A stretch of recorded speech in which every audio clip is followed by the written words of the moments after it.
Ta-da!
As usual, before we always start our show at Kopi With Vans, and yes, the mark, of course, today's water as well, no coffee, yeah?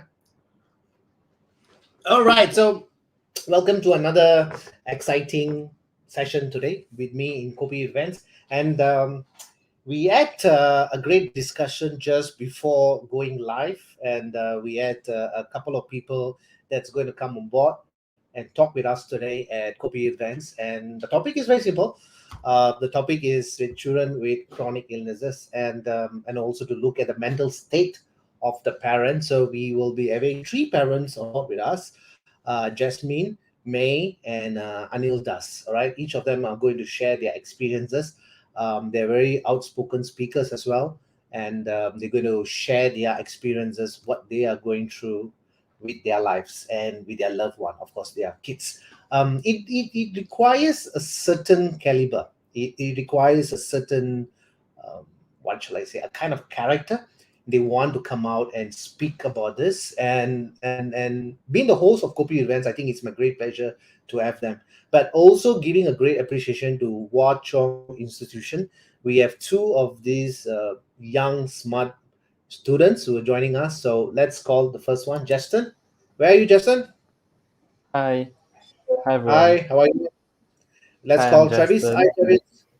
So Okay, so we have Justin and Travis. So Justin and Travis, so welcome to Kopi Events again. I think this is the second time you are joining me, right? first time. It's the first The time. first time. Oh, Yeah, okay. So it's first not the time. second time. Okay. Yeah. So the first time was doing the trial session. Okay. So can you do a quick introduction about this project and the same time what we are going to talk about in the later part? I will then explain it all about.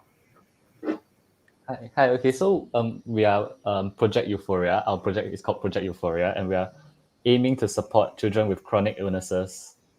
So our main focus would be to like raise awareness for children with chronic illnesses, and perhaps organize regular like meaningful activities such that these children are able to learn outside of the hospital visits. And also through all this, like this podcast, for example, we aim to clear stereotypes that people might have about these children. And also we do like infographics, write-ups, share stories of these children in order to dispel any misconceptions. And also we do like workshops interacting with the children. We are actually working with an organization called Club Rainbow Singapore, where we help children with chronic illnesses develop skills while having fun. So it's more of like a refreshing change outside of the hospital visits. Yeah. So I think that these activities also help to provide holistic learning opportunities in order to impart some like important values also in them.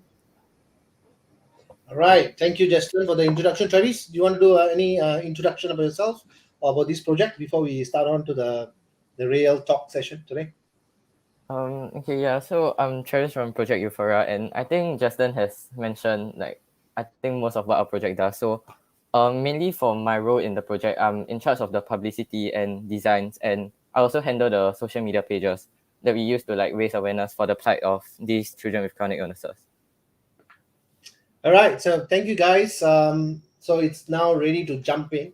I know before we bring in the parents, we have a topic that I know you have sent me some questions about this mental state of a particular parent who's going through. And I think psychology and counseling is one of my greatest interests, which I've been doing it for the past 15 over years in my practices. But good thing is that I'm now pursuing my studies in psychology. So I'll try my very level best to answer those. But of course, if I don't have it as a speaker, probably I will get these answers for you all back. But as I'm saying, I'm playing the both roles as a host at the same time as a speaker as well. But after our segment has finished, we will be having the parents to come up and talk about their experiences as well. So let's get the ball rolling. So who want to ask me the first question? So please be gentle a bit. So maybe Okay, Justin, yeah, you so want I to start? can ask the. Yeah, Oh, okay. I'll ask the first question.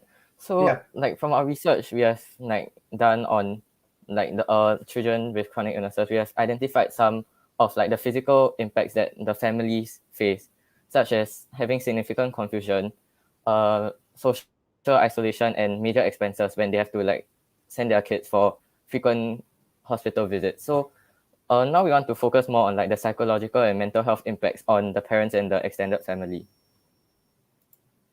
I mean, this question has been popping up quite recently over the pandemic. Do you all agree with me about psychological, about counseling? I think this is one of the biggest topic that we ever been talking about.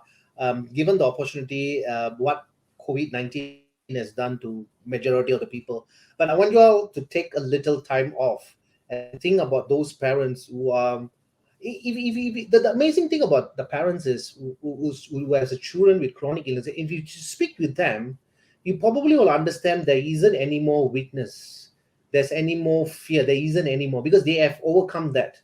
Even when we talk about stigma, people tend to talk about things and look at judgment and comments. But beside that, I think if you later you will have experience that the parents, when you talk to them, they are full of energy, are full of enthuse, and you don't see any sign of weakness. So I think probably in the beginning, when they learn to accept it, I think they go through a big turmoil, and pressure is there, stress is there, anxiety is there, then probably even depression as well. I mean, there is also a kind of a stats that probably every one of us are stressed, right? Students, working adults, everybody go through a period of stress period. But if that stress is not managed in a way that you can handle it, then probably you will go into anxiety, because this is the first step that you can look at. Someone who goes into an anxiety is probably because of stress. They have actually put so much of tremendous pressure within them, and then eventually it has bring up to the next level, of course, anxiety. And if that anxiety is not being handled well, then probably it will go into the next spectrum, which is the depression. Right now, if you look at someone out there, there's no indication who is going through stress, who is going through anxiety, who's going through depression, right? You never know. So I'm talking to you like that, I'll probably be in a depression stage. But it all depends to inwards that someone have to look upon, right? We're always looking upon the outer part of the world, that everybody was just doing a lot of stuff. But when we isolate to the question that we talk about as an impact on the parents, of course, they're definitely going to take a toll. They'll be going through a lot of things within them. Like I said, when they get to know that a child is going through a certain illness, probably there will be a lot of why within them. Why me? And like I said, it has overcome to a stage where they will be handling it in a very different manner. I will have a parent later who's coming up to give a interview session, and I have to give the credits to her. Her name is Jasmine. Jasmine is such a strong lady. She has a daughter, Sarah. Later we do all this introduction, you will know of that. She's such a wonderful, and I call her the most of the time the Wonder Woman. She's like doing multitasking, and she never even show any sign of weaknesses. But of course, at behind the scene, I'm sure she'll be, spending some time and all kinds of stuff. But she gives the best for the daughter, for the children. I think as a parent, everybody has a role, but a parent with a chronic illnesses, I think they are in a different level. And probably it's not a fair statement for me to say that not everyone can able to handle that. It requires a certain skill, it requires a certain mental state. You got to have a kind of an attitude and a character to handle that particular. So I think it's a godsend probably we have to say that they are able to handle that. So that is what I mean, based on my experiences, I think that is one of the angle that I want to talk about. But of course, we will get the experiences from Jasmine herself later when she come on board, right? Thank you. Okay, hi. So, Vance, we have another question for you is that given that these children are chronically ill, thus they Yeah. should require frequent visits to hospitals for treatment. So, Yeah. is there like, does it take a toll on the children's mental health, given that they have all this disruption to their educational life? um I mean, one shirt doesn't fit everyone. I think every children has his ability. We never even want to call a disability because we don't want to put anyone in a label. But the parent will definitely will know what the children is going through, especially when you talk about autism or dyslexia. So many things are happening right now. Up to a certain age, when the child is not speaking or the child is not behaving, then when they get it checked, then probably they will understand that it requires a special needs to be done. But that is where the special care and concern comes in. But when we talk about education itself, there are many organizations in Singapore, which of course we can later give some details if we have the time. They have been also have a special skills in teaching these children in terms of education, but probably it will be in an easier manner or in a different manner to get the number of skills or the number of knowledge to the child in a special way. Of course, it's not just like what the people are going through, but I think most of the time it's just a matter of how the parent is usually handling it. I think in my previous talk, I like to highlight this before.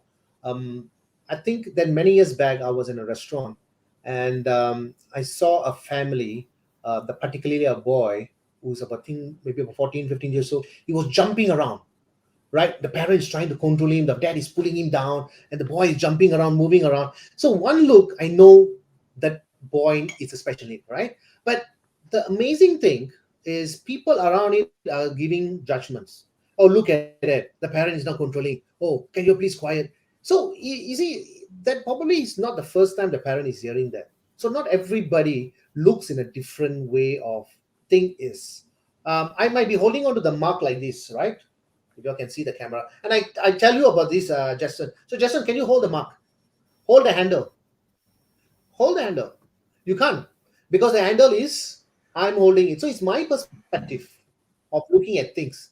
But when we talk about social psychology, it's all about what is behind the scene. So for that particular state of judgment or comments, I think the parent has already come to a different level, which later our parents on board who coming give their interviews, you will notice that they are in a different level.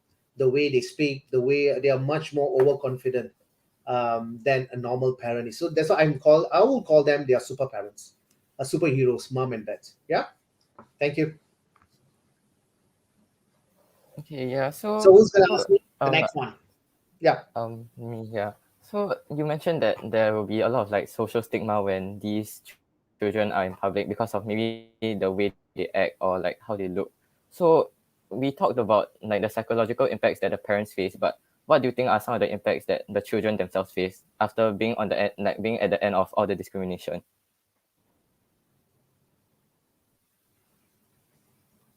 Okay. So yeah, so if I hear that question carefully, I'm seeing it in the below part of it.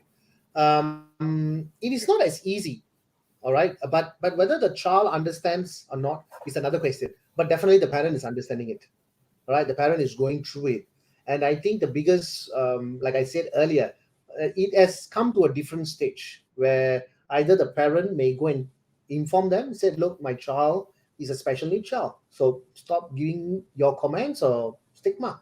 But unfortunately, this is a society that we live. We got to agree, not to disagree, but we got to agree. The main problem is when we see a situation, it's easy for someone to give a comment or to give a judgment.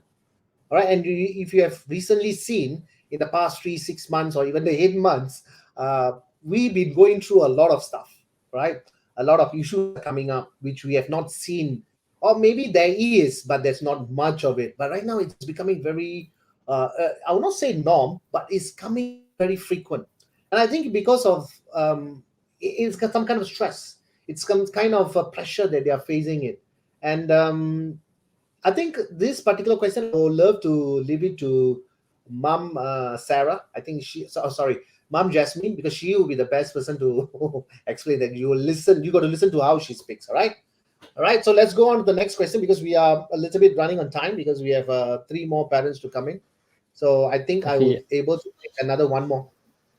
Yeah. Okay. So we were just thinking, perhaps with all these, like the COVID situation and these, Yeah. the pandemic and all these kids stuck at home, and you've said that they might lead to anxiety, depression, maybe even withdrawal from society. So has it led to any more adverse impacts on the children's mental health? I definitely am very sure if adults is feeling it, I think kids also will be feeling it. And if you recently have seen, our ministry has been very focused on mental health, mental resilience. They have coming up with a lot of counselors. The way of structuring is, because these are things that we have never seen before. In the past, we might have cases, children going through stress because of studies, because of pressure, and so on and so forth. But right now, it's becoming, of course, now things are getting better eventually. But the past 1.5 years, it's already taking a toll. A lot of kids are not enjoying themselves, probably, um, putting a lot of pressure in terms of educations, not going outward. It's always about inward. Like I earlier said, sometimes you need to be inward and outward bound. But as a child, if the growing part is not very great experiences, probably they will fall under some kind of a memory, even though if they go back in the future, if even they go front in the future, even if they're adult, they will have an impact. They might have an impact because of that memory. Whether to able to overcome the memory or to challenge it and to make it disappear, it's going to be a challenge. So I think it's very important at this point of time that kids should be exposed, especially in the outdoor segment, which means they should be exercising, they should be going out with the parents, and they should be having a communication. I think it's very important to have a two-way communication of understanding it.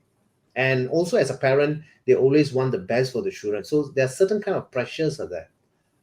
You always have to be number one. You have to pass. If a child takes 98 upon 100, instead of taking the child and dancing in the head, they'll be asking, where is the 2 marks? Why didn't you take 100 marks? I mean, there are some parents like that, right? We can't say it's all, but there's a number. So the child is constantly going in a very tremendous pressure. I can't imagine, right? If I was a child and I would be has been exposed to this, I don't know how well I will be able to behave that. But there's been a lot of cases as well. If you look at in the past 6 months or so, a lot of things are happening. A lot of things are going in a way that we have never seen before. I'm sure it's a worrying concern. We should be addressing it, and I'm sure our ministry also be looking at ways of exploration. It is not a one person's responsibility; it's a society responsibility. But when it comes to society, not everybody will be the same. Some will take responsible, some may not be responsible, some will only take responsible for themselves, because it's none of their problem. But if we do that, then eye for an eye, the world goes blind. So sometimes we need to turn and look out for people who needs help genuinely, whether it's a parent, whether a child.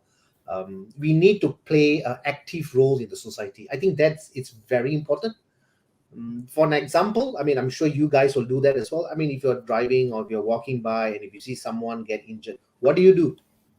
Do you attend to it, or you just take camera and video it? Right? But now it's a society that we are living in social media. Everybody want some kind of content or some kind of sharing. They always take the video. So if you see that one person is attending to it, the rest 10 of them or 9 of them will be taking their cams and taking videos instead of helping. I mean, this is a society we are right now, right? It's everything about sharing, social media, and kind of stuff. But we can't blame that. It all boils down to the individual of how one will have to behave. But if you ask me in terms of whether the children going through some kind of stress at this point, yes, they do. How can we come out from it?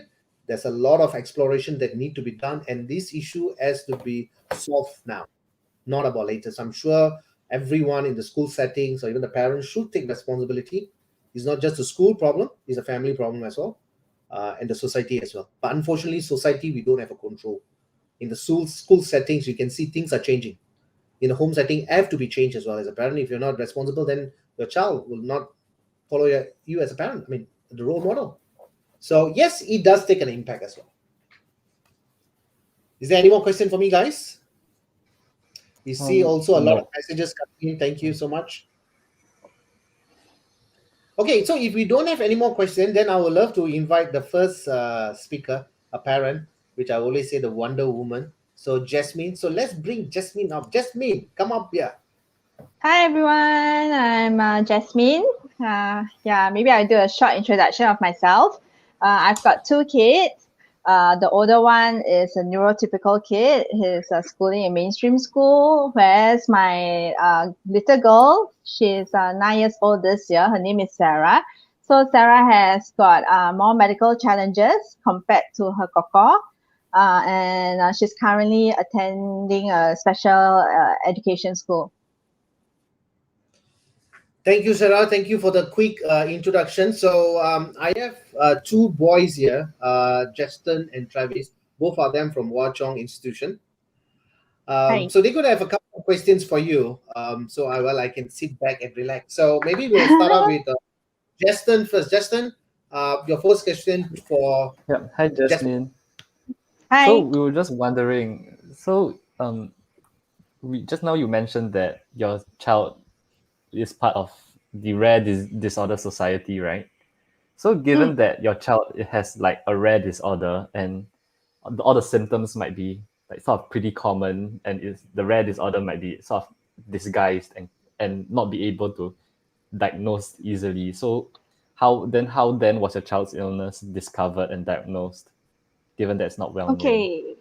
Actually, for most patients with a rare disorder, they don't, if let's say it's a more common rare disorder, they may get a diagnosis. But unfortunately for Sarah, my girl, even though we have gone through all the DNA testing and everything, we still can't pinpoint, what her syndrome is or what her condition is.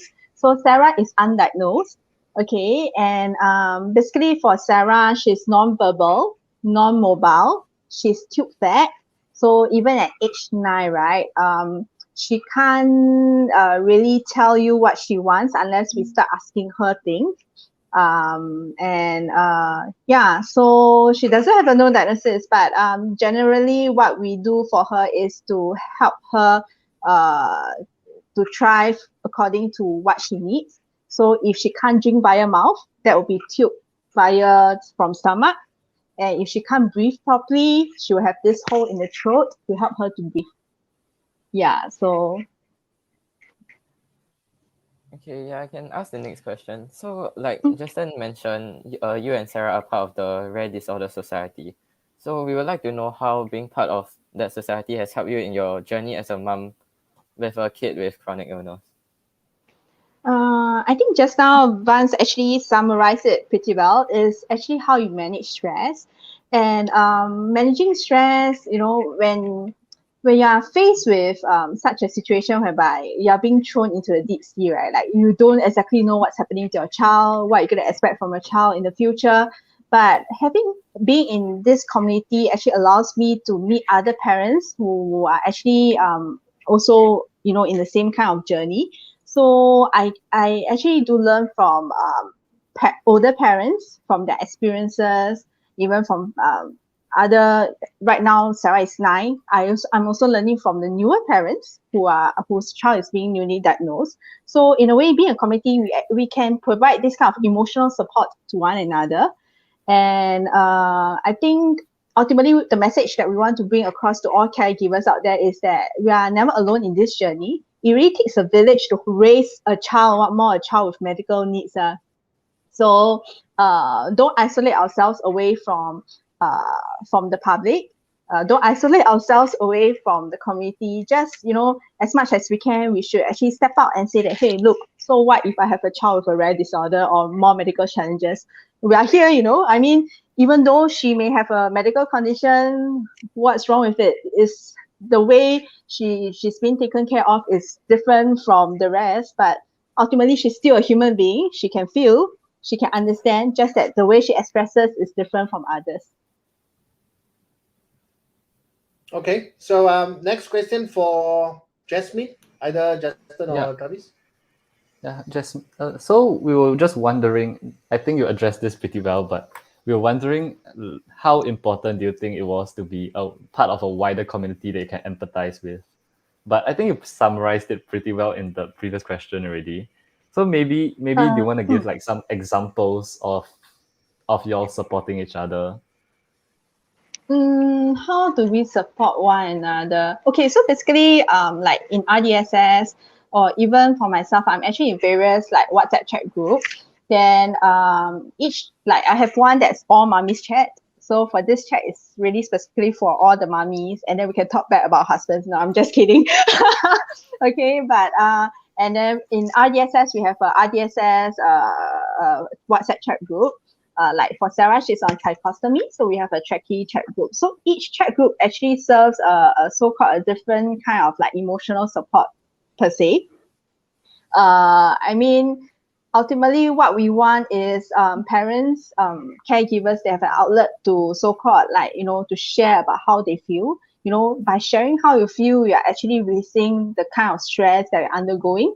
So it's better than you just keep emotions inside you. So yeah, so that's how, being in a support group is very important.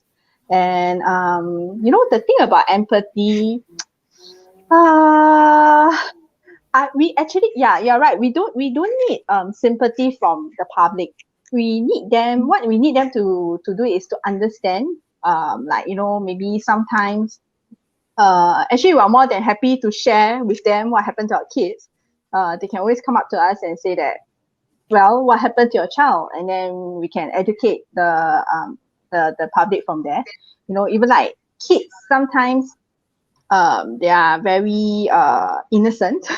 There are a few times that, whereby little children will come up to me, or they will always actually hush hush, like ask their mom and or dad, what's wrong with this little girl, she's like so big but still in a stroller.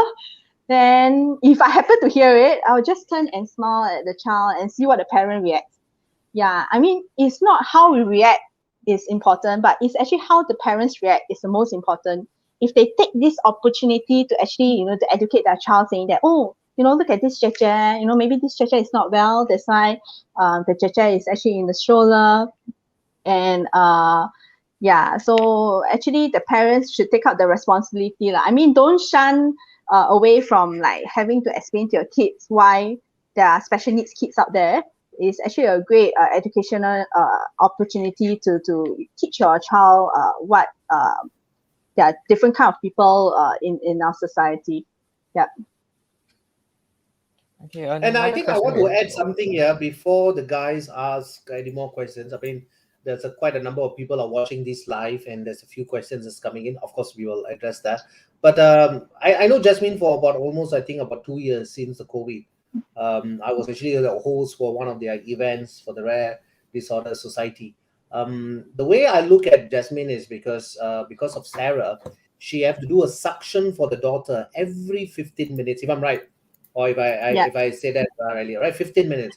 And I said, how do you manage that, right? When she's driving, she have to do it. And sometimes in the beginning, she have to park the car. But right now, she becomes so expert that she does that while she's driving. I mean, can you imagine the kind of mental state that she's going through? And she's very confident, right? She's not asking for any empathy or sympathy at all, right? If you look at her, she's very blessed and she's very happy with Sarah. And we always see the posts that she does in the social media. They should always celebrate and treasure every single second. But I think all parents should be blessed and should be appreciate what they have given.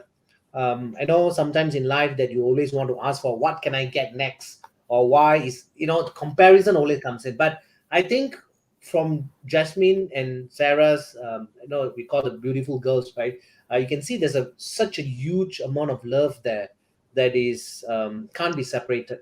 And I'm sure Sarah is very blessed to have Jasmine as a mom, and Jasmine is so blessed to have Sarah as a daughter. Am I right to say that, Jess? Yes, definitely. But for her, I'm not too sure. Maybe when she's awake tomorrow, I shall ask her that question.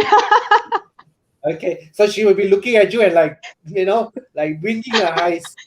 I'll do a Okay, video. I'll do a video and make it public, okay? So that everyone knows the answer. Whether okay, she sure. feels Please, blessed please that share, she's please my share. daughter. Yes, please share.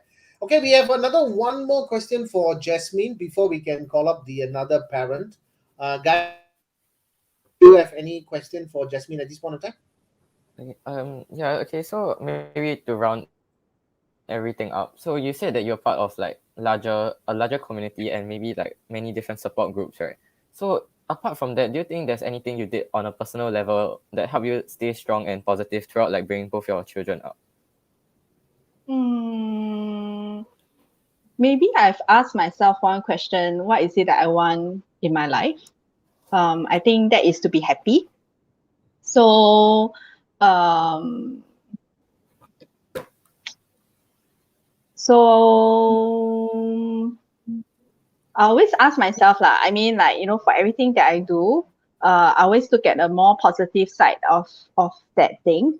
I mean, when you focus on all the negativity, right, then you are just looking at the not so good side of it. But if you each time that you look at a situation, you are always looking for something good out of that situation.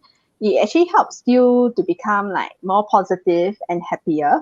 So, and I really love to help, like, other parents out there who may be in a similar journey, that at least, because for myself, I received this early support from other parents. So I'd like to pass this love that I received from other parents to other newer parents who has a child who's newly diagnosed.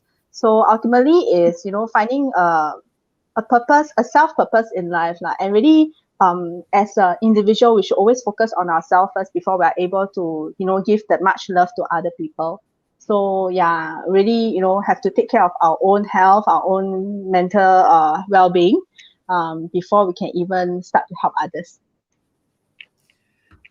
Thank you, Jasmine, for spending almost 20 minutes with us. You are welcome to stay back, but I know if Sarah needed you, you can always just go off at any point of time. So I'll leave it there to you. Okay, guys, do you want to say thank you to Yeah. Mom Jasmine? Thank you, Jasmine. Yeah. Okay, thank you. I mean, not every parent will want to come forward and share Yeah. their experience to create an awareness. So if you can look at Jasmine's way of speech, there isn't any weaknesses from the day one until now. I know her; she never even take it as a why me, right? Instead, she's saying that try me, and I think she's doing everything she can to Sarah, all right, to make sure that she is the wonderful child. And you look at this, no weaknesses. Thank you, Jasmine, once again. Thank you so much. All right, so we're going to call another parent up. In fact, we have two parents lining up. And of course, thank you. Just switch off the camera. Okay, we're going to call May to actually to see what she can share in terms of her experiences. Hi, May. Hi, good evening, everybody. Okay, introduction of myself. I'm a mother. Now I'm 42 years old. I'm a mother of Chevelle.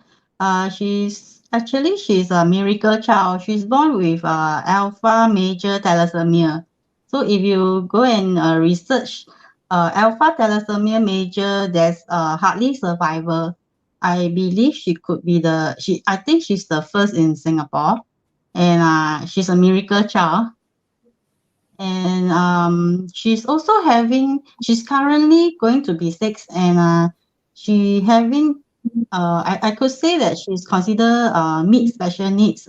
She have behavior issues. She global development delay. She used to have eating disorder. Now slowly is improving, and currently she attend EPIC Upper Thomson Fei Yue, and she also attend kindergarten. Thank you for having me today. Thank you, May. Thank you. Just now we were doing some sound testing, and I can see your daughter was like counting the numbers and doing the sound testing. So probably now she's asleep already. She's actually quite picky. Yeah. She's Okay. no, I failed my plan actually. I wanted to make her sleep by 8:30. Oh, okay, that's Yeah, quite she's a early, but cheeky okay. girl lah. She Okay. can be quite mischievous. Now Yeah, we saw. I think I on the YouTube. I let her watch cartoons. Okay, so you're making her busy. So probably she will just pop in and take over the position of every one of us here later. Yeah, hopefully she don't come and disturb us. Okay, so guys, so we have May here and Alpha Major Thalassemia. So the which a child is going through, and I know you all got prepared some questions for May. So please go ahead. Thank you.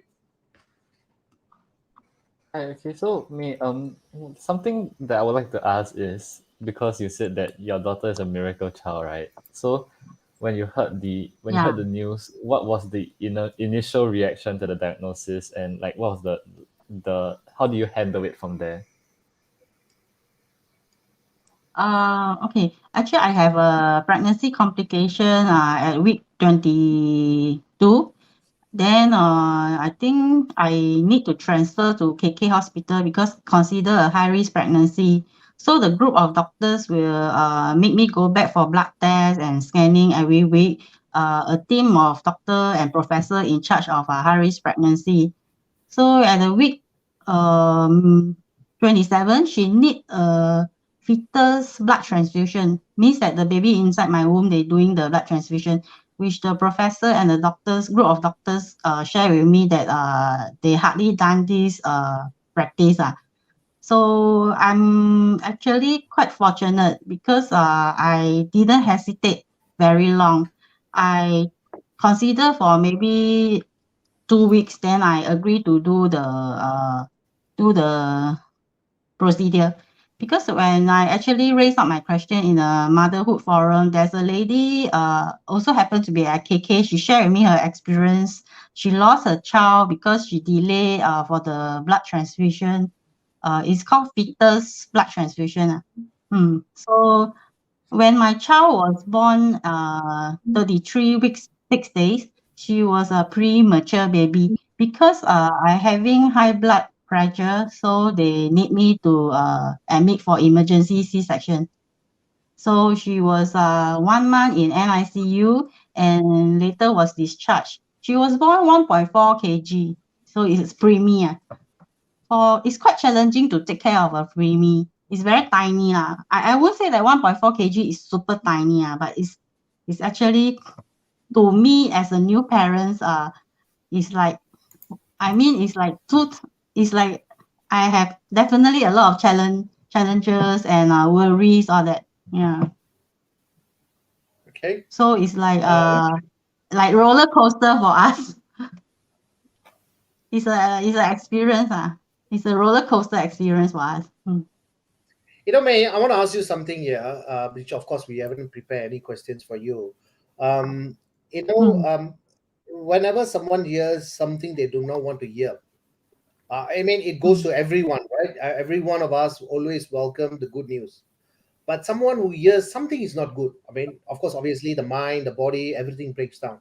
How was your state of mind at that point of time when you received the news about your daughter, and how do you manage it very well at this point of time? Because earlier on when we're doing the sound testing, I saw how you and your daughter, like, good friends of buddy, you are like, she's just climbing here, jumping here, and then talking non-stop, and you are there, and I can see a very good energy there, right? You even mentioned, say that, oh, I'm not sure how she's going to be here, and little naughty, but I didn't see any naughtiness there. I was just thinking that she's just being herself, happy child without any I worry. could say that she have many faces. I could say she's sometimes very mischievous. She can throw tantrums. She can scream. She can whine. I mean that she can be a good actress. In the school, she really behave better than home environment. Yeah.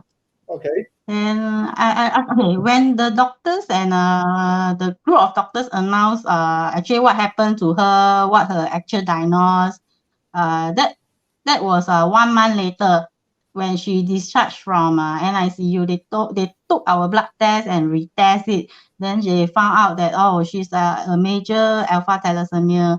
Then the group of doctors having conference with us. Then they told us what is their plan and what treatment. They advise what treatment we can what treatment they suggest Chevelle to try bone marrow transplant, stem cells transplant at age 2. So it's like we quite shocked. We quite shocked, and we actually don't know how to react. I think I was speechless, and I think tears start falling off. Yeah, and I try to control my emotion. Yeah, I was like crying quietly. I dare not look at the doctors. Then it's like my head looked down.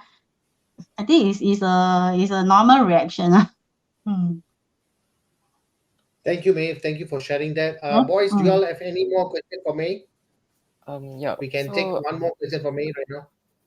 Okay, so hi mate.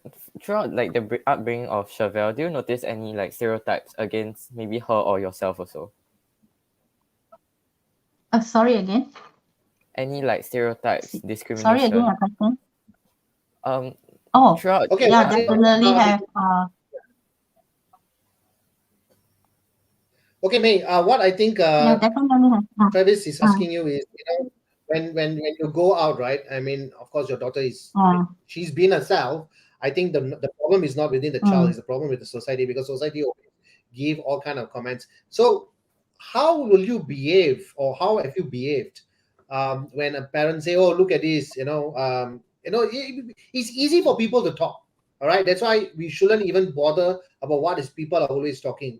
You do something good, they talk. You don't do something, they also talk. You don't sit down in public, also they will talk, agree. right? So what is your Agree. point at that area? What will you do? Okay, definitely there are judgment from the public. Okay, my daughter will throw tantrum. She will roll on the floor in the public. She will scream. She will whine.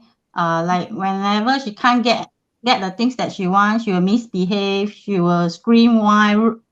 Like even the floor are very dirty, right? In the public, she don't care. She just roll on the floor. Some parents, their reaction when their child throw tantrum, they will just walk away. Then the child will maybe chase up the parents. For my child, it's different. She don't care. She just roll on the floor. Then she can even I stand there and wait. 15 minutes later, she's still on the floor crying. So those passerby, they will definitely give me a stare. It's like they are telling me, oh, your child is doing this and you are just standing there, do nothing. Okay. Then even when I start throwing my I'm start getting very angry because maybe I can't cope the situation well. Then when I started to scold her, there's another kind of stare. It's like, oh my God, what are this mother doing? How come scream at the child in public? Do not respect the child. You understand what I mean? So it's like whenever what we do, we definitely have judgment and negative comment. Thank you, May. Thank you for that. Thank you, May, for spending for almost about 15 minutes and answering the question with us. I'm sure you fall under the super mom as well, which I classified. No, It I'm just just that trying my best.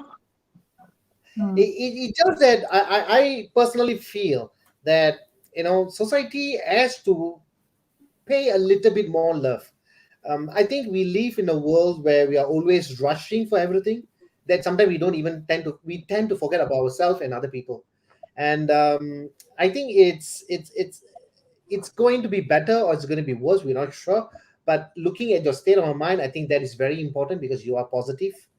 They have a very good community that you have, and loved ones around to give the support and to push forward, and at the same time to live blissfully. So thank you, May, for joining us at Kopi with Vans. Thank you. Thank Thank you. you for having me. thank Thanks. you. Thank you. You can be in the line with as well as Jasmine. If you have to go, please carry on. Yeah, I can switch off the camera also. Good. Up to you. Okay, Thank you. Thank you. Okay, so we have one more participant. Another speaker. He can be a participant as well. Also, he's a great speaker as well. He has joined with me in Kopi with Vans. I think not too long, less than 8 months. He have talked about certain topics on pertaining to a different subject. But today I'm going to invite him on board and share his experiences, and let's see how his mental state is, and let's see his way of behaving, or rather how he behaved towards the society, or how the society behaves to him. Sometimes you can see this man going out in his motorbikes and become a super dad. Sometimes he disappear at night. I'm sure he does with his motorbike. So let's call him up and get to know him more better. Let's call Anil. Come on, Anil, on board, Anil. Oh, Hey you're laughing guys. there. I cannot help but laughing. Thanks for having me on the show, Vance, and you guys are doing a great job so far. I'm very happy to meet the Wonder Women. Um very inspired by what the stories they share. So yeah, thank you for having me on board. Thank you, Anil, for So accepting the on board to speak. Thank you so much. no worries, bro. So I'm in the hot So seat we now. Yeah. okay, yeah, okay. I'm not sure how hot it's going to be, but I have two boys, very smart boys from Hwa Chong Institution, They look with very Kopi smart. With Vans. So I will leave the honor to them to ask you some gentle and some easy questions for you. Okay, Sure. okay, boys, take it over, please. Okay, so hi, Mr. Eno. So we'll just like to Hello. ask, right? So you mentioned that just now during the sound check session, you mentioned that two of your kids have muscle dystrophy, right? So they are wheelchair bound. Yeah. So are Correct. there any like sort of limitations other than physically that they might have as compared to children who are deemed like normal? Actually, both my boys, right? The elder one, he's 18 years old. He has a sort of a delayed academic thing. That's why he's not in academic. Numbers don't make sense to him.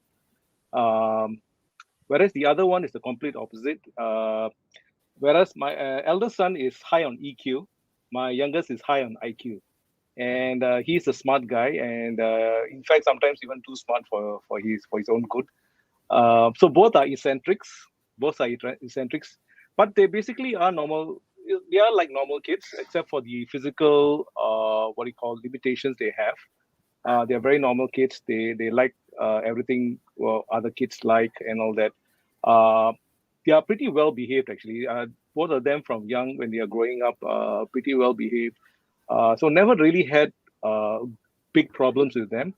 They are basically very good kids, and I've never had a hard time bringing them up actually. So that in that sense, they are miracle kids for me. Also, I'm very blessed to have them. Okay, then would you just I want to just understand, right? So because you guys have, I would say, taking care of children with illnesses is of course it takes a greater toll on you than just taking care of like kids, like normal kids. So I'd just like to ask, is perhaps I would say emotional support, or like which aspect of support do you think would be the most important for to help support you as a parent in this journey? I think most importantly is the reason why I talk about my kids in public is because uh, I want parents to understand that we are not deemed to have pity on us. We are just like any other normal parents, and the fact that they look at us in a different way is something that we don't want. We just want to be seen as normal parents. Some people call us like super parents and all that. Actually, it's not true. It's just that what God has given us, we take care of them in that sense. So I think a lot of things, a lot of them that help us, right, is our maybe the strength that we have is more on a spiritual sense than the interaction sense. And every one of us, I think my friends normally, right, they are when we are around together, they treat me as normal. When they are also even afraid to ask about the kids, I volunteer the information myself. So no one likes to ask what's wrong with the kid. We only have one or two in public. The people ask what's wrong with your kids. Then my wife will come in and say, "Oh, actually, there's nothing wrong with them.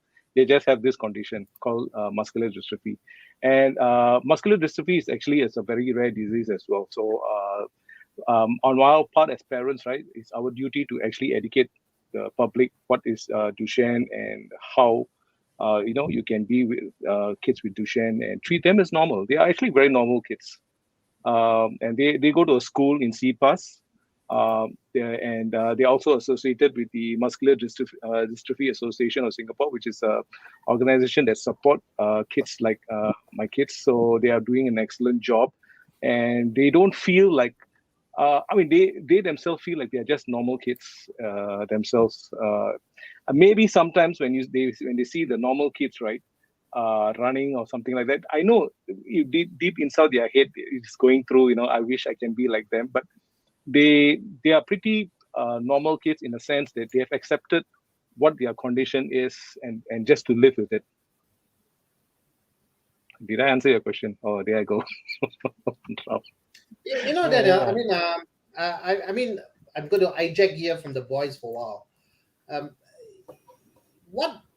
Rather than saying what, why, when, how, right?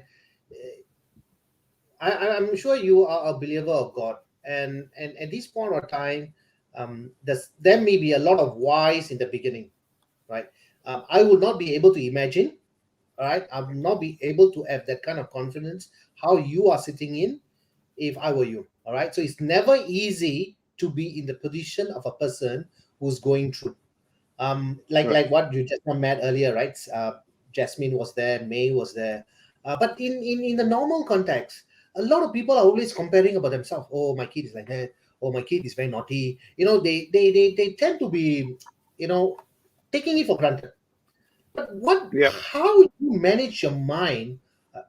You and your missus, in terms of giving the best for the boys, giving him, everything. We are just a normal family with lots of love, and doing what is needed to be done. There's nothing extra. How do you manage to do that? Because that's a different kind of a mental resilience that you and your missus have. That. What is your advice to the public? I think, this advice is not for, it's for every parents actually, to remain positive at all times and stop this comparing with other kids. This is the thing. For myself, I can't help it, but sometimes, when I see kids with normal kids, right? Parents with normal kids, I do wonder how is it like to have normal kids. And so they are also wondering the same about us. I think the common vein in all parenthood, right, is to remain positive at all times and never do comparison with even brothers. Even with two children, they compare with each other. Why you can't be like your brother, or why can't you be like a sister? Kind of. They have to stop that first. So when they do that, I think you allow the children to grow confidently individually, and I think that's what every parent should do actually. Did I answer your question once? Thank you so much. Very long question. Very long question. I'm breaking down. Okay, boys, we have another 2 more questions for Daniel, and before we conclusion it up. Okay, hi Daniel. So as Justin and Van said, it might be quite stressful, like bringing your child, like both your kids up. So do you think, like, as a society or the general public, is there anything that we can do to help alleviate this stress or like provide assistance? I think stress, right, is something how you perceive things as. I think rather than myself, I think my wife go through a lot more stress than me. She is the superwoman, not me. I'm nothing. I'm actually compared to her. I'm nothing actually. She handles the kids more hands-on, whether it's in the studies or anything like that. So I think what we how do you say, managing stress is basically taking one day at a time. If you were to as parents, right, my kids have how do you say, a limited lifespan. For Duchenne, right, they don't make it past their 20s. So we already know this is the thing. The best case scenario, you have a miracle, they get, have no more this disease. But being on the practical side, then I know, okay, this is the timeline that we have. So we have to make each day count. Every single day, the stress, if you stress about tomorrow, right, then you'll be stressed. But if you live for the day, you just live. When you wake up in the morning, you thank God that you actually woke up alive. I thank God I can see my kids alive today. And if you take each day as it comes, right, stress will be at a minimal. If not, I mean, I'm not stressed, to be very honest. My wife also. So we do take each day as a time. So that is the best way forward. And it applies to every parents, not just parents with special needs kids.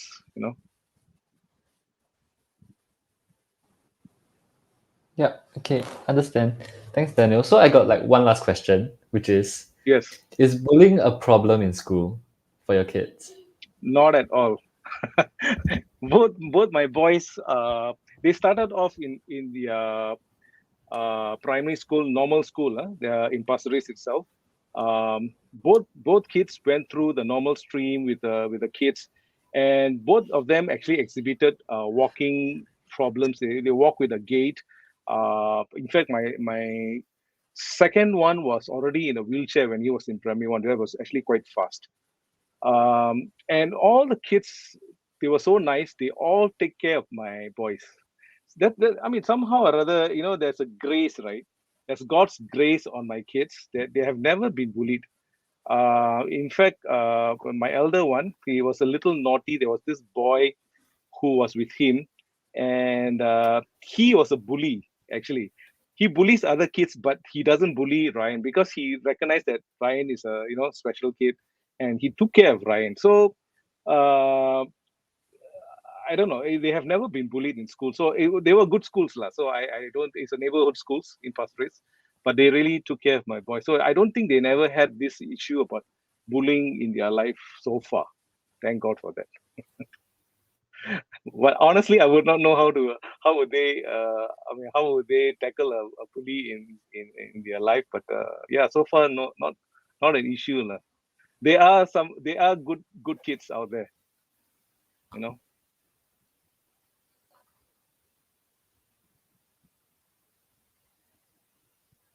So do you have any other questions? Yeah, sorry. Yeah, thank you so much for joining in, Anil. Any more questions for Anil? Okay, Nope, so I think if no that's have it. questions, then we have questions all coming up. So probably maybe Anil can take one, then maybe Jasmine, and then followed by May, right? So Anil, there is a question for you. Somebody by the name of Kai, right? Is there a small gesture someone did for your child that meant a lot to you? I think almost every day I see some kind of act that is done for my kids, and I like to talk about the block that I stay in, Pasir Ris, right? Block 505. If they are watching, hi. They are always very nice to my kids, especially when they are taking the lift. Both my kids, sometimes they come on their own and all that, so they do struggle to press the floor because it's a high floor. But always there will be someone who say, "Do you need help? Can I come inside the lift with you? Can I press the thing for you?" So there's always something I'm very grateful for when I see people around helping. When we go into a restaurant, they open the door for us, for my boys and all that. So they are always uh, something nice that everyone does. But of course, the other side, there's also always the other side of the coin. But most of the time, it's always a good experience with them. All right, thank you, Anil. Maybe Sarah can take this. Sorry, Jasmine. Sorry, Jasmine can take this. Sarah is going to get angry with me tomorrow.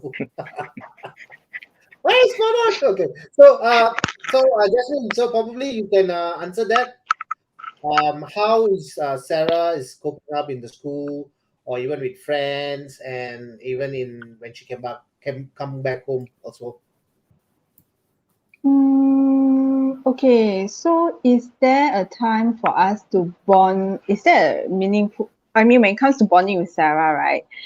I guess for the past coming 2 years, like because of the COVID situation, I'm like literally home with her most of the time, and I realized that if I don't see her as a special needs kid, she's still pretty much like a normal kid.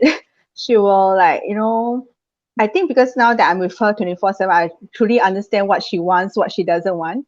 She can tell you things like, I want to watch YouTube now, you better switch on the TV for me. And yeah, and I enjoy these little moments with her. And it's not just me and Sarah, it's also her brother, her father, the whole family. Yeah, so I guess taking care of her medical challenge of her medical needs, right, has become part and parcel of like it's a normal routine that we are supposed to do it for her.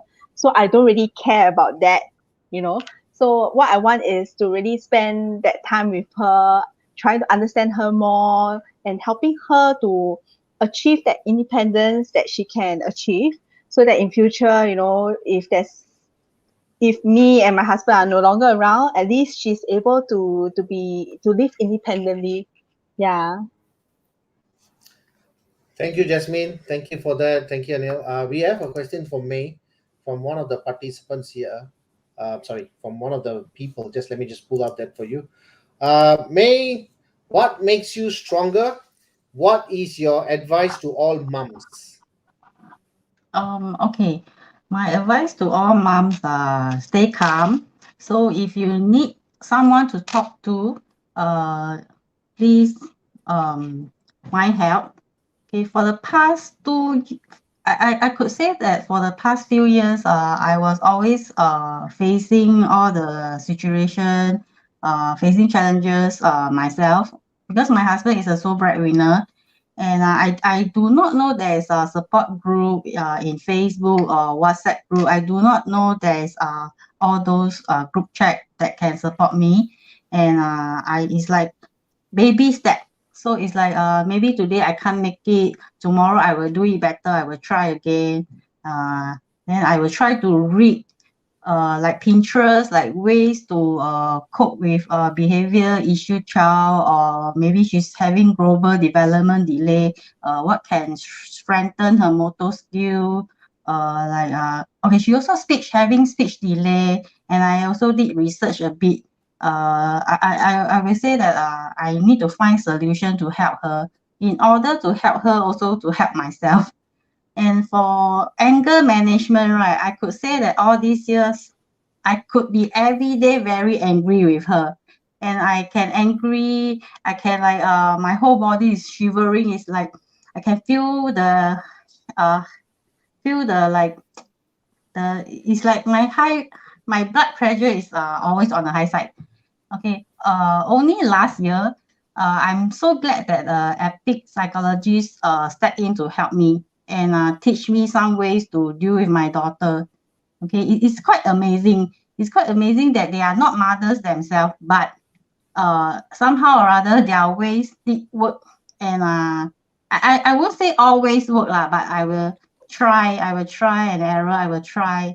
Yeah, so okay, my advice to all those parents, no matter special needs or normal kids, okay, if we need to manage our own emotion and our anger first. We need to stay calm, and when our child is like throwing tantrum, anger issue, if we really can't control ourselves, maybe we need a space ourselves. We need to walk away a while. I mean, not to a far distance that you lock her in the room, then you're outside the dining area or what. I mean, not too far. Too far, I don't know what will happen. They might self-torture, or they will do funny things, mischievous things. Yeah. So what my advice is, have a space yourself first. Ask your child to calm down, then you also calm down. Okay, what what the psychologist taught me, she told me that she creates social story for me, and I find it's very useful in my daily life. And the epic teachers also create routines for me, and I'm so glad that they really help me a lot. I won't say that it works daily, but I will try to practice it. Yeah, so it's like when you are very stressed or very down, please find someone to talk to, or like the school teachers, like ask them for solution, or maybe join group chat and ask the parents for advice. Yeah. So I mean, don't lock yourself in the cell. You definitely need some help, and you need to voice out your concern. Yeah. It's very Thank you, important. May. I would say that mental health is very important. Yeah. That was a very I good remember advice. I remember, is it last year or this year, there's a Japanese mommy committed suicide. I think she's also having a special needs child. I Okay. think what's my advice is, yeah, definitely if you need help, yeah, please voice out. Mm. Thank you, May. Thank you very much for the Mm. advices. I mean, you just been an example to a lot of people out there, and the way the energy has been um, passed across. I think it's very. I just want to say speechless, because not easy, but you have proven it just like all the parents, and wish you all the success and the best. Thank you, May. I have another Thank one you. more question Thank you. for Sarah. Sorry, why do you keep on calling Sarah today? Why do you keep on calling my girl? She's sleeping. Maybe I miss her. No, because I miss her already. You every time bring Sarah, right? When we go for coffee, you bring her. Then when I do the shows, you also bring her. Then today you never bring her. I keep on saying her name. Okay, See, I'll do a video tomorrow. already. Because I always see in the Facebook, I always give you likes for whatever that you post about Sarah. Okay, so Jasmine and Anil, I got one question each by the viewers here. Then after that, we will just finish up the show here. So this one I'll pass it to Anil. As a student, what do you? I mean, as a student, the question is asked by one of the students. What do you think I can do to maybe help or to be more considerate for your children? Basically, treat them like how you would with a normal child. Always ask them, is there anything I can help you with? It's as simple as that. I think if you consideration is basically just to treat them as normal kids, like any kids that you see, regardless of what condition they have, just treat them as normal. I think that goes a long way already. Thank you, Anil. There was a short and simple answer that you're given. I mean, nothing, just direct on the spot. All right. Thank you so Yeah. much. So, passing this the last question to Jasmine. In the support of acceptance of children chronic illness, is there something, anything lacking or can be improved? How can a general public support parents and children with chronic illnesses better? I think Because just I know now, your society does that also, right? I mean, you are very active. Maybe you can talk a little bit on the society and then also how you take this. Thank you. I think creating awareness is definitely the first step to to educate the public about what a child with special needs, the kind of challenges they're facing. And of course, that's what Rare Disorder Society Singapore is doing it too. We help to raise the awareness for the rare, and also to let people know that like what May has shared, what Daniel has shared, that even though we may have a child with more medical needs, that doesn't mean that we're anything special. We're still human beings. So just treat us as normal as we can be. And if you're talking about support, if let's say you do meet a family who has a child with a rare disorder, just give a smile to them. I think that actually encourages them a lot. And even though if let's say your own children may pinpoint and say things like, hey, look, mom, why is that child, so different from me? And this is a very great opportunity for you to share about what special needs is all about. So don't leave all this to so-called the schools or even to like organizations to start raising the awareness. You yourself can start doing something. Yeah, so I think True. that's more than enough. You don't have to like say, oh, I have to donate like 10,000 to the society, or it doesn't, the acts of kindness doesn't have to be so great. It's just that little smile, that little acknowledgement to us. Yeah, that's more than enough. Definitely. Thank you, Jasmine, for that, and also we wish all the best for RDSS in their work towards the society, and to a lot of other parents as well as May and Anil. I mean, you three. Of course, you are very humble. You don't accept that you are a super parent at all. You are just treating yourself just as a normal, and you want the public to do the same thing as well. Don't Yeah. look at us differently. We are just parents. It's just like you guys. Stop Right. looking at us differently, right? And I think what the Right. public also need to do that is stop giving judgment, stop giving Yeah. comments. But I mean, like we say this, but we still get it. The kind of looks, the kind of thing. But I mean, that's not going to be affected, right? I mean, it's past. But I mean, we wish you all the best, and thank you for coming on board Kopi with Vans and sharing this in the society, in the social, and hopefully it gets shared. So if you are watching these, viewers, please do share this so that more people can get the acknowledgement, more people can get the awareness about not just being a super parent, just as a normal parent, and no stigma, no judgment, and no comments. Thank you, guys. Thank you so much. I'd like to finish up the session here. Thank you, parents. Probably I'll just have the boys here with me for a while. Anil, is there any final thing that you want to tell to the viewers or to the group here? Anything? Uh, well, I'm so privileged to be in this group, to learn a little bit more about you guys, what you guys do, and all that. So thank you. I want to see a girl. So cute. Hello. Hello. Hey, Uncle, hi. Hey, hi. Hello. Say hi. Hi, Uncle Daniel. Hi, everybody. Hi, Daniel. Hi. How come you're not sleeping? Hi, everybody. You're supposed to be sleeping. Say good night. Good night. Good night. Good night. Oh, that's so cute. And that made my Thank day today. you. So Anything, nice. Daniel? Any final words before we? That's about it, bro. Thanks so much for creating this awareness program. Good to hear from you guys and learn a few things today. Thank you. Thank you so much, You Daniel. ladies are very strong ladies, just like my wife. I think women are made more stronger than guys, lah. That's the truth. Spot on, spot on. Probably we will lose votes for male, but that's okay. We are all a different. You got beard, right? You got beard. Thank you, Anil. Thanks, guys. Jasmine, any final words Yeah. for the viewers or for the team? I think most importantly, as an individual, always look after yourself first. You must be a happy individual to be able to spread this happiness to the rest of your family members, your friends. So always Most look after definitely. yourself first. Exactly.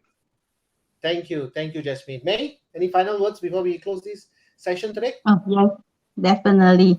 I would think that now the society are very stressed because of the COVID pandemic. So it's I would say that not we ourselves are very stressed that we are having special needs. I mean now everyone is definitely will have the very stress will be very stressed, and I think look after mental health is very important. And if you feel very stressed, you need to overcome. Please find some help. Find someone to talk to. And I know that there are a lot of helplines nowadays. Yeah. So please voice out. Yeah. Thank Thank you. I you. mean, you're stressing the point here of getting help. That's a wonderful message across today. So thank you, parents. So we will keep in touch, and hopefully we can catch up for coffee right now. 5 packs, all vaccinated, I'm sure. So definitely let's meet up for coffee. Let's have Kopi with Yep. Vans. All right. Copy All right. Siew Dai. Okay, Ken. No sugar. Okay, no sugar. But I put 1 sugar, lah, no problem. Lah. All right. See you guys. Thank you. Thank you. Anil. Take care. Bye bye. Thank you. Thank Good you. night. Thank you. Bye. Good night. Bye bye. Thank you, May. Thank you. Okay. Hey, Evan, yeah, welcome. You're supposed to stay. You are the host today. Okay. You are supposed to help me. You cannot say bye bye and go off. Okay, so we have come to the last part here.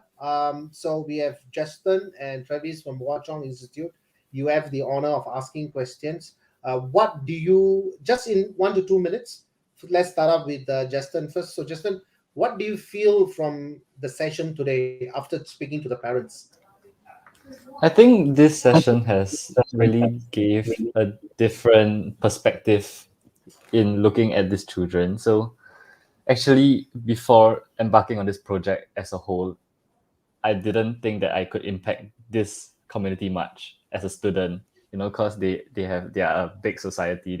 They usually think that they require people of like medical experts, financial support, all this. But through the whole course of the project and through this session alone, can really see that maybe just talking to these parents, talking to the kids itself, it gives them really the support that they need the in their journey. So I think really this project has allowed different perspective, allow me to take on a different perspective on this community and just tune my views on this on the society on society as a whole, basically, and sort of not. I think what is the biggest takeaway is to not pass judgment, as previously mentioned, and this will, I wouldn't say will completely, but it would definitely help in integrating such children into society. Thank you, Justin. That was a very great take back, a great conclusion within your project and with Hwa Chong Institution. Thank you so much. Travis? Okay, so for me personally, before embarking on this project, I didn't really know much about like children with chronic illnesses because like I feel like this group of children are not really covered in the mainstream media. And for myself in primary school and even in Hwa Chong, I didn't really have much exposure to children with chronic illnesses. So being able to embark on this project and throughout like the regular interaction sessions and like an online webinar that we held and even throughout this Kopi event, I learned that like these children are actually not that much different from us, and that the public shouldn't really like discriminate them because like maybe they look different or maybe they act different. Yeah. Thank you so much, Travis and Justin, for joining me at Kopi With Vans. It is a very fruitful session as well because we have shared a couple of stuff today about mental resilience. We talk about stress, anxiety, depression. We also look at the mental state of a parent who have chronic illnesses. But the way the operation system, I call it the OS of their mind, is so much of positiveness, right? You didn't even see a little part of a negativeness there. Instead, they themselves are speakers as well. You can see the synergy, you can see the energy, and you can see the positivity. And there's so much of love within that.